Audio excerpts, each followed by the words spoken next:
4G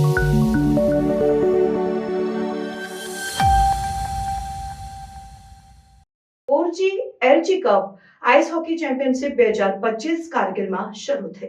4G LG cup ice hockey championship 2025 કારગિલમાં સત્તાવાર રીતે શરૂ થઈ છે, જેમાં 12 ટીમો જેમાં 4 મહિલાઓની ટીમોનો સમાવેશ થાય છે। ભાગ લઈ રહી છે લદ્દાખ સ્વાયત્ત હિલ ડેવલપમેન્ટ કાઉન્સિલ અને યુવા સેવાઓ તથા રમતગમત સંયુક્ત નિર્દેશાલય દ્વારા આયોજિત આ ઇવેન્ટનો ઉદ્દેશ્ય પ્રદેશમાં વિન્ટર સ્પોર્ટ્સ અને ખેલકૂદ પર્યટનને પ્રોત્સાહન આપવાનો છે। ચેમ્પિયનશિપનું ઉદ્ઘાટન કારગિલના ખ્રી-સુલ્તાન ચુ સ્પોર્ટ્સ સ્ટેડિયમ વિયામથાંગ ખાતે આઈસ હોકી રિંક ખાતે LAHDC કારગિલના એક્ઝિક્યુટિવ કાઉન્સિલર રેવન્યુ કાચો મોહમ્મદ ફેરોઝ દ્વારા કરવામાં આવ્યું હતું। ઇવેન્ટમાં લેહ અને કારગિલની ટીમોનો ઉત્સાહભર્યો ભાગ લીધો હતો, જેમાં પ્રથમ મેચ LSRC આર્મી ટીર અને રોયલ ચિકતાન વચ્ચે રમાઈ હતી।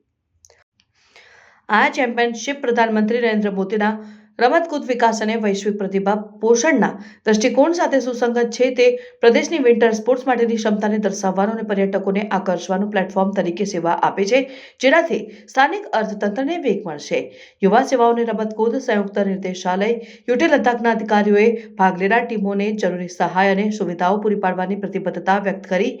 પ્રશાસન પણ કારગિલના વિવિધ સ્થળોએ આઈસ હોકી રિંક્સ વિકસાવી રહ્યું છે, જેથી રમતને વધુ પ્રોત્સાહન મળી શકે। ચેમ્પિયનશિપનું સફળ આયોજન ભવિષ્યમાં વધુ આવા ઇવેન્ટ્સ માટે માર્ગ મોકળો કરશે, લદ્દાખને વિન્ટર સ્પોર્ટ્સ માટે હબ તરીકે સ્થાપિત કરશે અને સતત સમર્થન અને રોકાણ સાથે લદ્દાખ પાસે આંતરરાષ્ટ્રીય વિન્ટર સ્પોર્ટ્સ ઇવેન્ટ્સનું આયોજન કરવાની તથા વિશ્વ કક્ષાના ખેલાડીઓ ઉત્પન્ન કરવાની સંભાવના છે।